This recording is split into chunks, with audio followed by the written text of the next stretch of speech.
es un ser real. No es una creación de la mente humana. No es una fantasía, no es un mito. Es un enemigo que realmente busca cada día destruir al ser humano. Y él es el encargado de acabar con la salud, destruir la familia, colocar entretenimiento en el ser humano, colocar distracciones para que no reconozca su condición y viva perdiendo las oportunidades de salvación que Dios le da. Y así el ser humano va perdiendo tiempo y perdiendo vida. Pablo conocía bien los textos del origen del mal, basados en Isaías capítulo 14 y Ezequiel capítulo 28 y Apocalipsis capítulo 12. Él conocía cómo un ángel de luz, siendo creado perfecto, se rebeló movido por orgullo, porque quiso ser igual a Dios. Y él convenció a la tercera parte de los ángeles. Su rebelión lo sacó del cielo. Y al venir aquí a la tierra, tentaron a Adán y Eva, llevándolos a aceptar sus propuestas engañosas para desobedecer a Dios. Entonces, a partir de allí, se convirtió en el príncipe de las tinieblas de este mundo. Y junto a sus demonios ocasionan dolor, desastres, pandemias, y mediante sus engaños y fantasías desvían al ser humano de Dios para que el ser humano pueda despreciar la salvación y puedan unir su destino junto a él. ¿Sabes qué es interesante lo que dice el libro de Isaías capítulo 14? O el capítulo 12, cuando usa una figura, que en este caso es el rey de Tiro, para poder representar lo que Satanás hizo en el cielo, antes obviamente de ser lanzado aquí a la tierra. Isaías capítulo 14, versículo 12, dice así: ¿Cómo caíste del cielo, oh lucero, hijo de la mañana? Cortado fuiste por tierra tú que debilitabas a las naciones. Tú que decías en tu corazón: subiré al cielo, en lo alto, junto a las estrellas de Dios, levantaré mi trono. Y en el monte del testimonio me sentaré a los lados del norte. Sobre las alturas de las nubes subiré y seré semejante al Altísimo. He allí donde comienza el más grave problema. La primera mancha en todo el universo comenzó en el cielo. Y comenzó en un ser perfecto. Dice que este era un querubín, el libro de Ezequiel capítulo 28, al hablar también acerca de este enemigo, dice que él era el querubín protector, aquel que tenía un puesto elevado incluso entre los ángeles. ¿Cómo apareció el pecado manchando a un ser perfecto?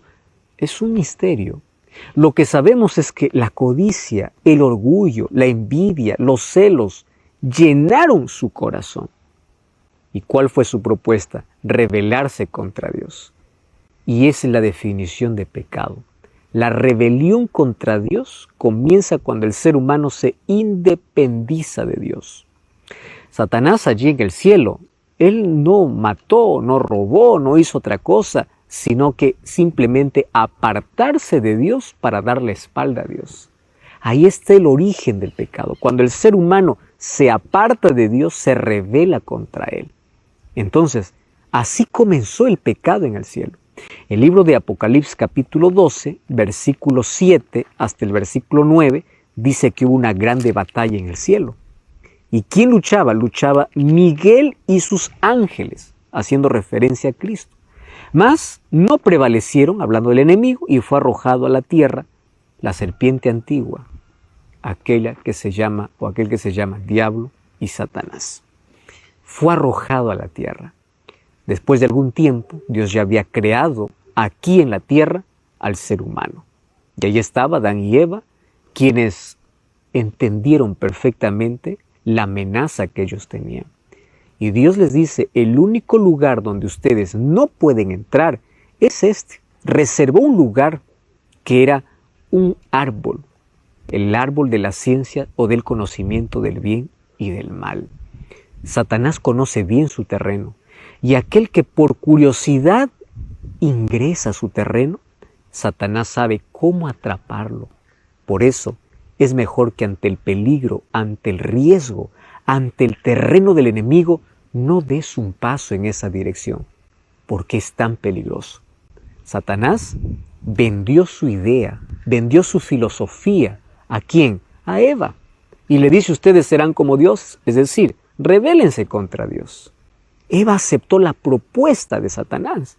Y al aceptar la propuesta de Satanás, se apartó de Dios y se rebeló contra Dios. Resultado, el mundo que vivimos.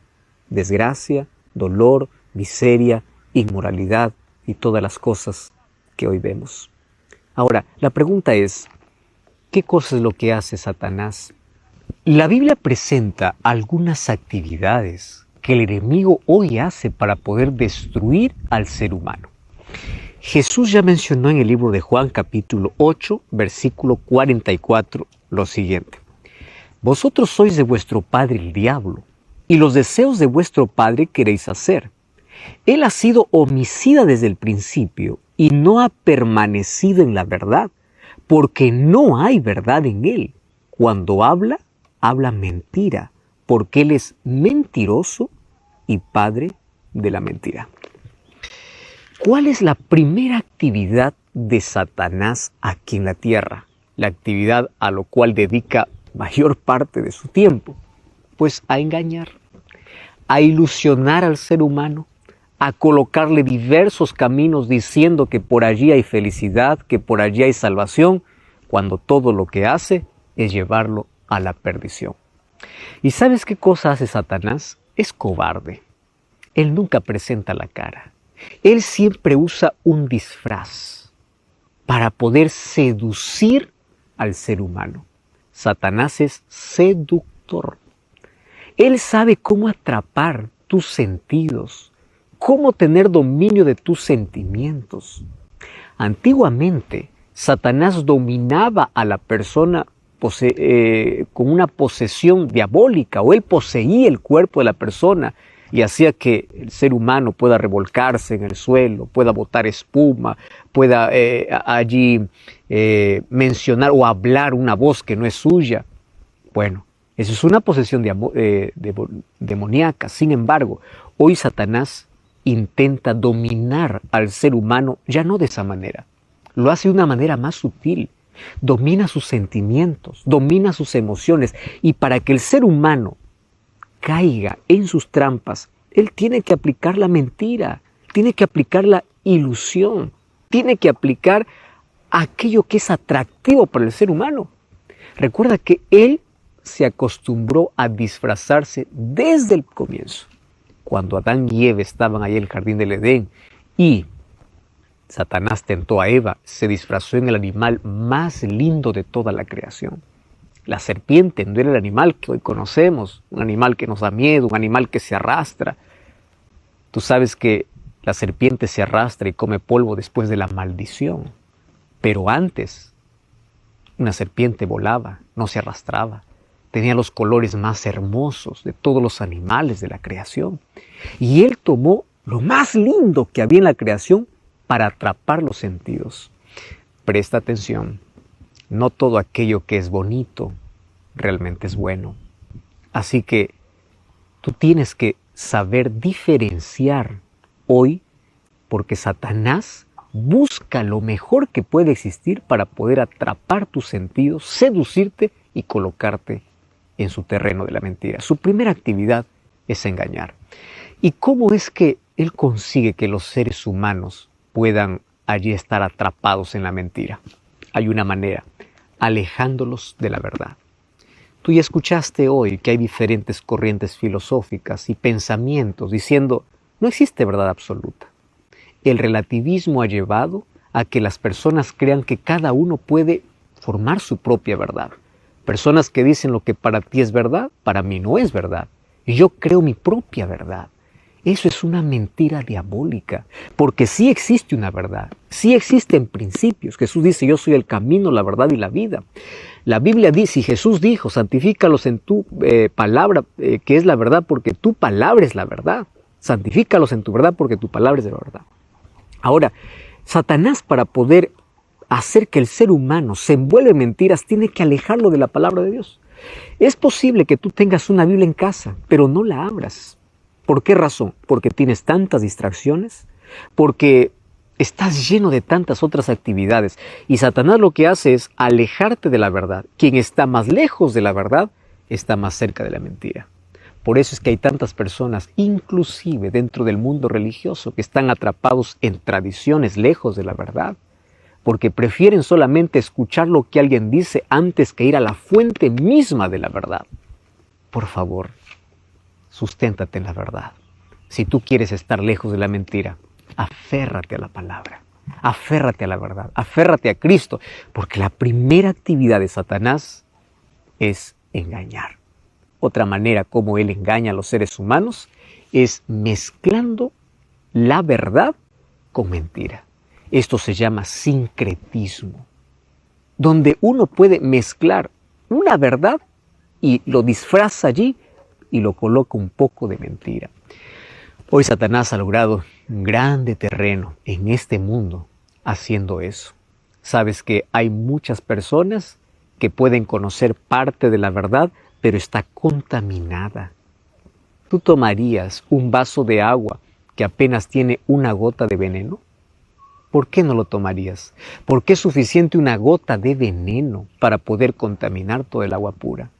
Hoy, aquella verdad que es la palabra de Dios, muchos la usan para manipularla, para poder contaminarla con sus propios caprichos y sentimientos, con su propia interpretación, lejos de lo que la Biblia quiere decir. Número 2. ¿Qué cosa es lo que hace Satanás? Hablando acerca de que él es mentiroso. Satanás cita la Biblia de manera errónea. Fíjate, Mateo capítulo 4. ¿Recuerdas de la tentación en el desierto? Satanás se presentó y ante la primera tentación, Jesús, ¿qué cosa le dice? Escrito está. Y cuando Satanás sabe de que está delante de alguien que puede vencerlo con la palabra de Dios, ¿qué cosa es lo que hace? Pues Satanás también cita la Biblia. Mira el versículo 5, el diablo lo llevó a la santa ciudad, le puso sobre el pináculo del templo, estoy leyendo Mateo 4, 5, y el versículo 6 le dice, si eres hijo de Dios, échate abajo, porque escrito está, a sus ángeles mandará acerca de ti, y en sus manos te sostendrá para que no tropieces con tu pie en piedra. Qué interesante, ¿verdad? ¿Qué cosa es lo que hace el enemigo? Pues el enemigo lo que hace es incluso citar la palabra de Dios, sacarlo de un contexto y tergiversarlo. Esto es lo que hizo también con Eva allí en el jardín del Edén. Con que Dios os ha dicho que no comáis de ningún árbol, de ningún fruto de ningún árbol, él estaba tergiversando la palabra de Dios. Y el texto que está citando Satanás aquí en Mateo capítulo 4 es un texto que está registrado en el libro de Salmos. Más aquí, Satanás está llevándolo a una interpretación totalmente diferente. Eso es lo que hace Satanás.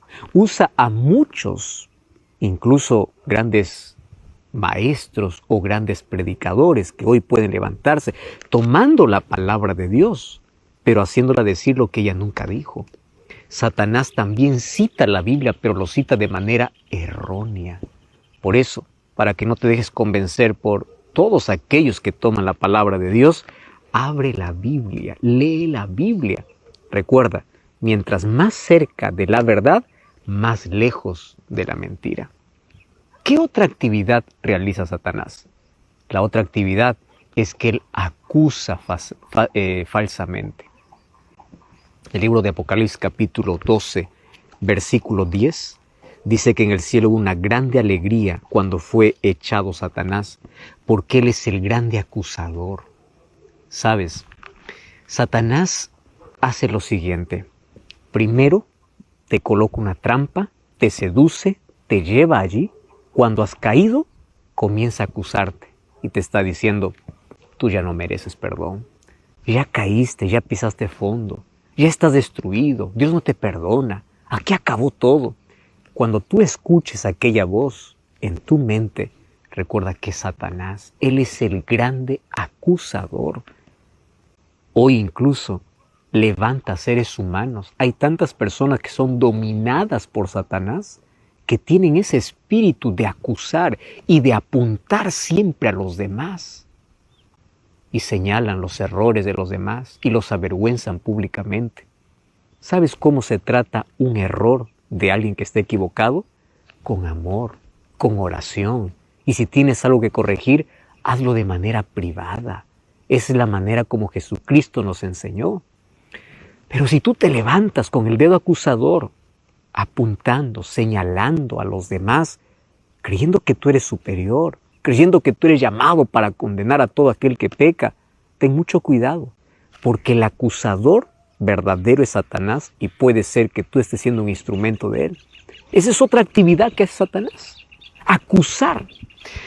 Finalmente, aquí tiene otras actividades. Primera de Pedro capítulo 5, versículo 8, dice así: vuestro adversario el diablo anda como león rugiente buscando a quien devorar. ¿Qué actividad es esta? Satanás coloca trampas y él está buscando a quien devorar. Pero aquí te voy a decir una cosa interesante. Para devorar, primero tiene que alejar al ser humano de Dios. Si tú te aferras a Dios, Él nunca te podrá devorar. Por eso, si alguien que es devorado por Satanás, primero ha sido alejado de Dios. Nunca te sueltes del brazo poderoso de Dios. Él es especialista en colocar trampas seductoras en la vida. Hay otra actividad que él hace. Satanás siempre hizo y hace guerra a los hijos de Dios. Los amenaza y los persigue. Cuando nosotros vamos a la historia, vamos a descubrir que durante muchos siglos el pueblo fiel a la palabra de Dios fue perseguido.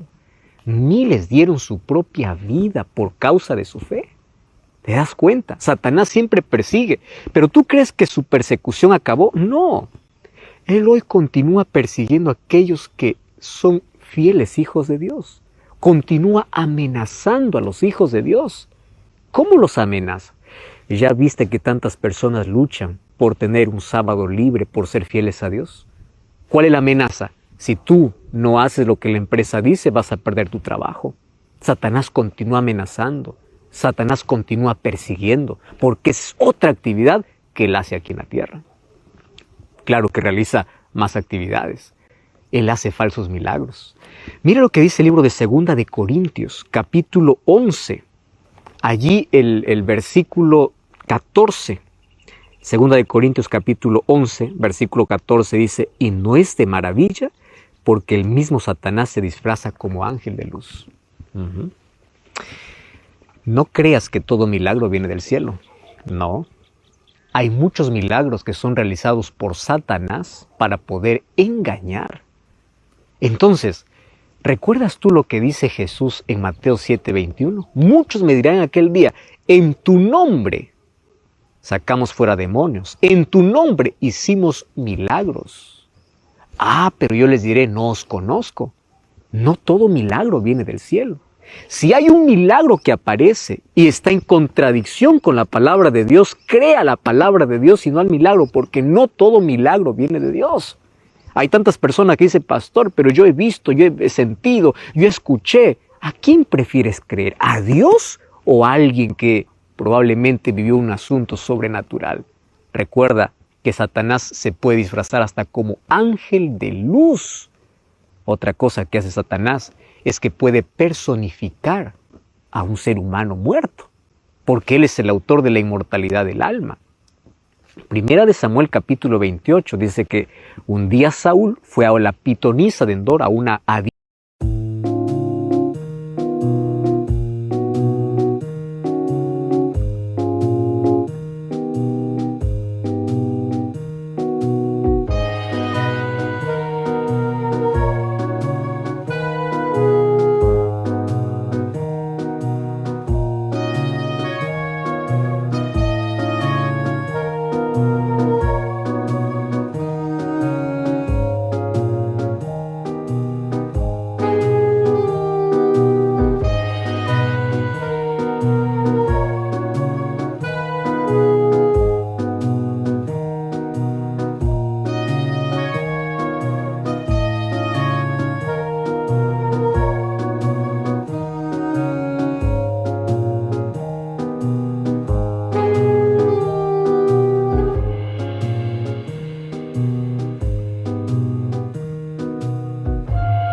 divina para decirle, hazme venir a Samuel.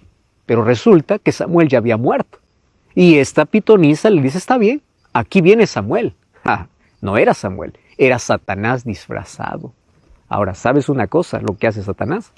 Satanás, para hacerte creer en la inmortalidad del alma, para hacerte creer que existe espíritus, que existe un alma deambulando, que tú puedes comunicarte con un ser que ya falleció, para que pueda promover el encuentro espiritista. ¿Sabes qué cosa es lo que hace? Se puede disfrazar. Hay tantas personas que cuentan historias. Yo escuché la voz de fulano de tal que ya murió. Yo pude ver a una persona que ya falleció. Ten mucho cuidado, porque los demonios personifican. Finalmente, él provoca enfermedades, calamidades, tragedias, para que el ser humano culpe a Dios. En Job capítulo 2, versículo 7, dice que él provocó las enfermedades, la enfermedad para Job. Entonces, cuando tú culpas a Dios, Dios es el culpable de todo lo que me está pasando, Satanás aplaude. ¿Por qué? Porque está creando duda en tu corazón. Y no te olvides que Satanás conoce tu debilidad y por allí te lleva a su terreno. Por eso, todo aquello que te está llevando al territorio de Satanás, corta, evita, porque él hace un trabajo sigiloso. No caigas en aquellas trampas. Él engaña, cita la Biblia erróneamente, él coloca trampas, él acusa, él hace guerra a los hijos de Dios, él hace falsos milagros, hace que sus demonios puedan personificar seres humanos, provoca enfermedades, provoca tragedias para que tú dudes del carácter de Dios, y él conoce tu debilidad. Por eso, en esta lucha, pero está buscando a quién devorar. Hay muchos que subestiman al enemigo, otros en cambio lo sobrevaloran. Algunos tienen mucho miedo porque olvidan de que tienen un Dios omnipotente. Y como dice Pablo, si Él es con nosotros, ¿quién contra nosotros? Sin embargo, quiero que recuerdes que estamos luchando contra un enemigo vencido. Cristo lo derrotó en la cruz. Él está vencido, aunque aún no está destruido, pero en breve será destruido completamente, como dice Romanos 16:20. Romanos 16:20 dice, y el mismo Dios de paz aplastará en breve a Satanás bajo vuestros pies, y hasta que ese día llegue, luchamos y avanzamos por fe.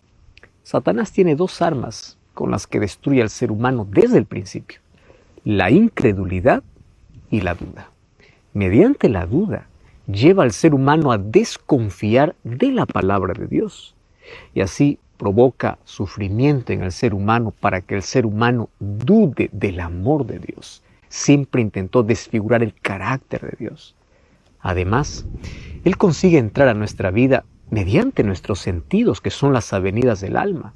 Por eso Salomón decía en Proverbios 4:23, sobre todas las cosas guardadas, guarda tu corazón. Es decir, cierra la puerta para todo aquello que puede perjudicar tu vida y tu relación con Dios. Hoy quiero mostrarte que existen 7 cosas por el cual el enemigo de Dios consigue su victoria en el ser humano. Pero si tú no le permites, él no podrá dominarte. No te olvides que luchamos contra un enemigo que ya está vencido.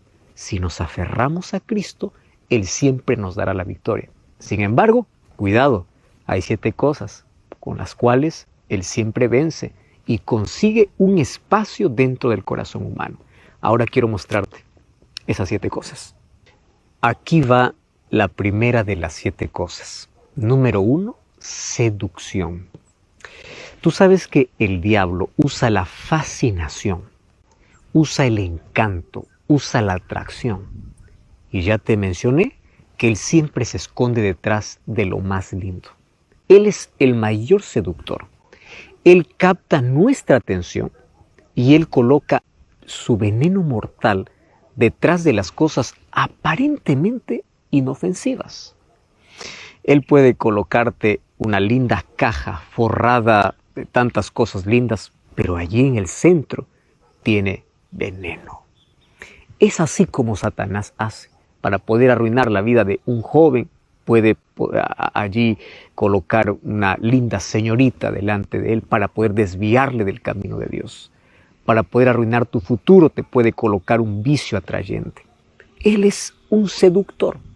Él sabe qué cosa es lo que te gusta, cuál es tu inclinación. Y por ese lado siempre, siempre te va a seducir. La seducción es su especialidad. Número 2, ilusión. Si la primera es seducción, la segunda es ilusión. Es donde el ser humano pierde la noción de la realidad, de lo que es verdadero, y comienza a correr tras el vapor de la vida, intentando atrapar un poco de felicidad sin darse cuenta que no es nada más que ilusión. Tú ya viste todas las propuestas que en este mundo aparecen para que el ser humano pueda ser feliz. Aquellas propuestas donde te dice puedes encontrar la felicidad sin Dios son las propuestas más peligrosas. ¿Por qué razón? Porque es una ilusión.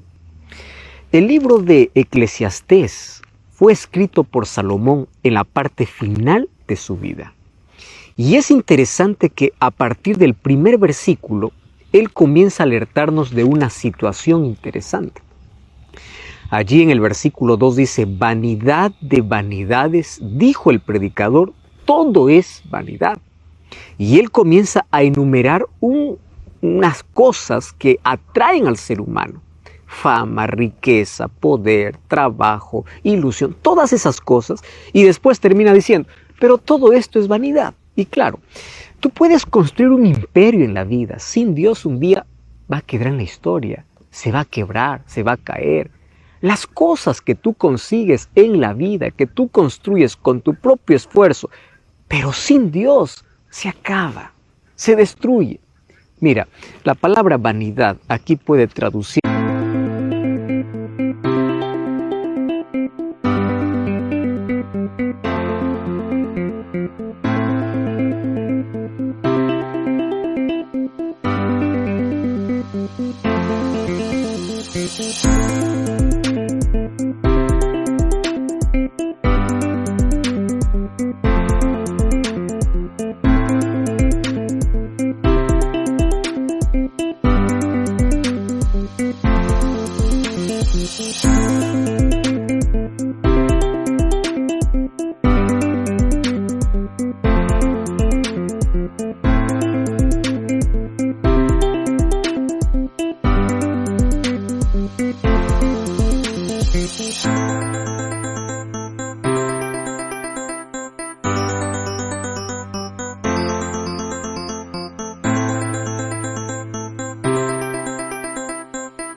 como vapor.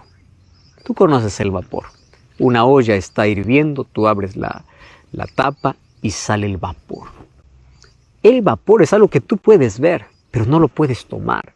Si tú dices, yo voy a coger un poco de vapor en mis manos, va a ser una ilusión. ¿Qué cosa va a suceder? Vas a abrir las manos, vas a atrapar el vapor y cuando abre la mano, no hay nada.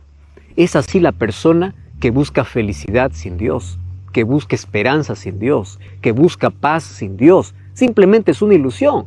Corre detrás de aquello que es pasajero, corre detrás de aquello que se acaba, corre detrás de aquello que cuando parece que lo alcanzó, se convierte como la arena entre los dedos, que se desvanece, que se acaba, que se derrama, que se destruye. Mucho cuidado.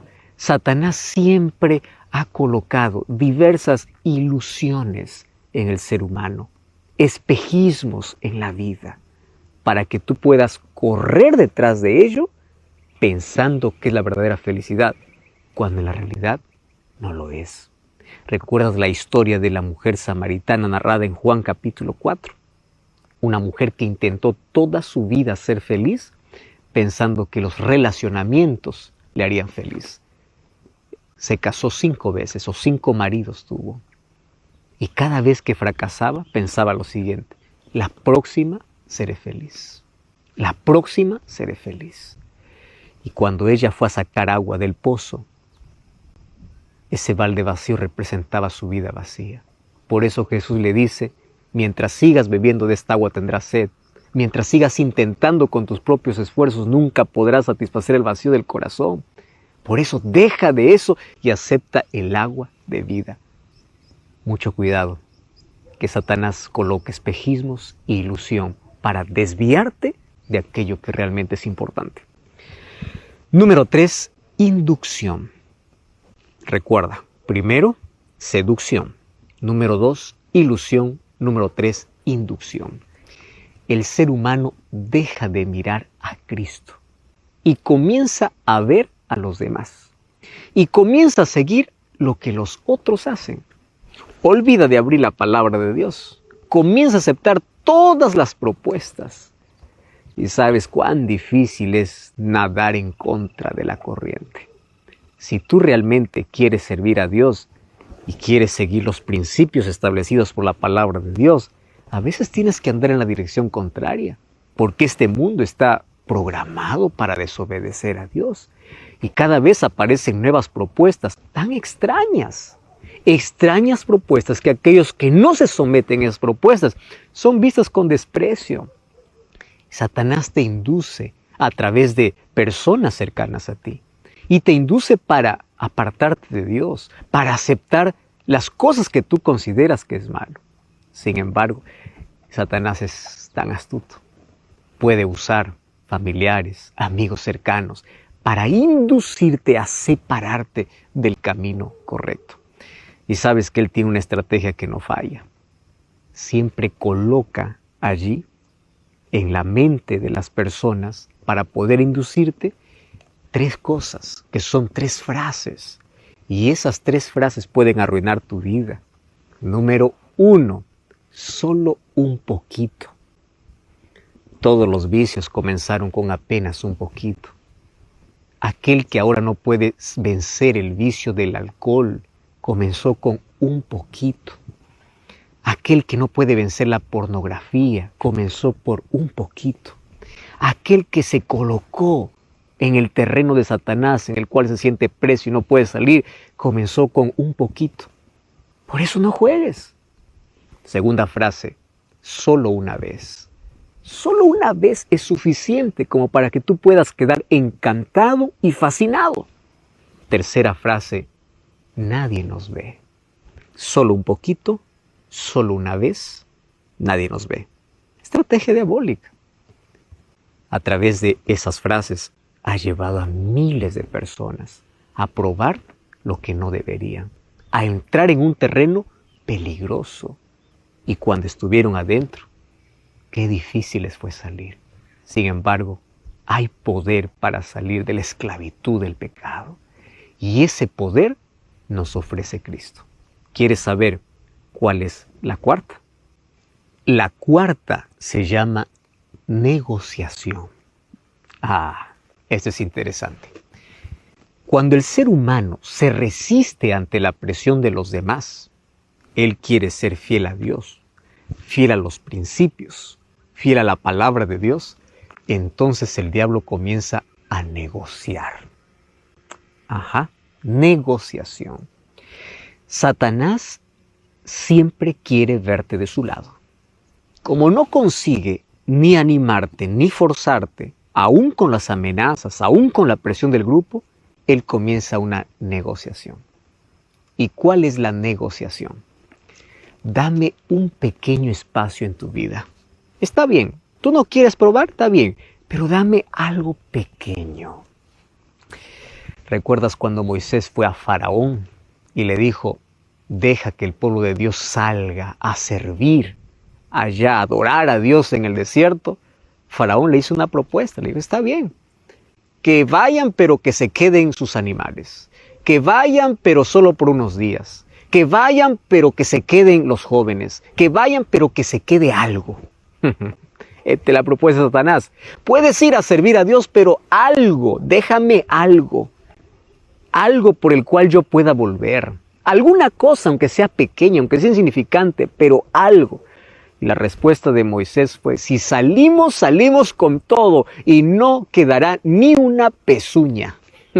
Es la respuesta que nosotros tenemos que dar. Recuerdo la historia de una familia que estaba buscando una casa donde vivir. Y ahí entre los avisos se encontró que en plena plaza de la ciudad había una casa muy barata. Esto parecía un remate. Fue allí para hablar con el dueño y le dice: justamente, yo estoy vendiendo esta casa a un precio muy cómodo y si usted está interesado podemos hacer negocio. Cuando fueron a firmar el documento, le dice: mire, solamente hay una condición. La casa yo le estoy vendiendo muy barata y la única condición es que de toda la casa, que a partir de ahora le va a pertenecer, solamente hay algo que quiero que siempre me pertenezca. Y es un clavo en la cocina. Imagínese, usted se va a quedar con toda la casa, pero un clavo es mío. El otro dijo: está bien, ¿qué es un clavo? Yo me quedo con toda la casa. Hicieron el trato, firmaron el documento y pasaron los días. Se sentía dueño de toda la casa, pero había un clavo que no era de él. Un día el antiguo dueño pasó a las 11 de la noche tocando el timbre y allí, cuando le abrió la puerta, le dice: bueno, yo estaba pasando por acá y tengo aquí mi abrigo. Yo ya no quiero más ahora porque está haciendo calor y quiero dejar mi abrigo en ese clavo. Y bueno, el clavo le pertenecía al antiguo dueño, así que ni modo, tenía que aceptar. Luego recogió aquel abrigo, después pasó unas semanas y después de algunas semanas nuevamente volvió con una salchicha enorme y le dice: ahora estoy regresando a casa, pero primero voy a hacer otras cosas y voy a dejar esto allí en mi clavo, en aquello que me pertenece. Pasaron los días, el antiguo dueño se olvidó, la casa comenzó a oler terriblemente por aquello que estaba en descomposición. Por un clavo se arruinó todo. Satanás es así, dice: dame un espacio pequeño, dame un clavo que me pertenezca. Negociación. Corta todo aquello que te lleva al terreno de Satanás. Número 5, distracción. Te distrae de lo que es importante, te adormece, te anestesia, cauteriza la conciencia. Distracción. Te distrae para cualquier cosa menos para que puedas servir a Dios. Número 6, desviación. Te desvía del camino y te produce ceguera espiritual. Y sabes que finalmente el pecado endurece el corazón.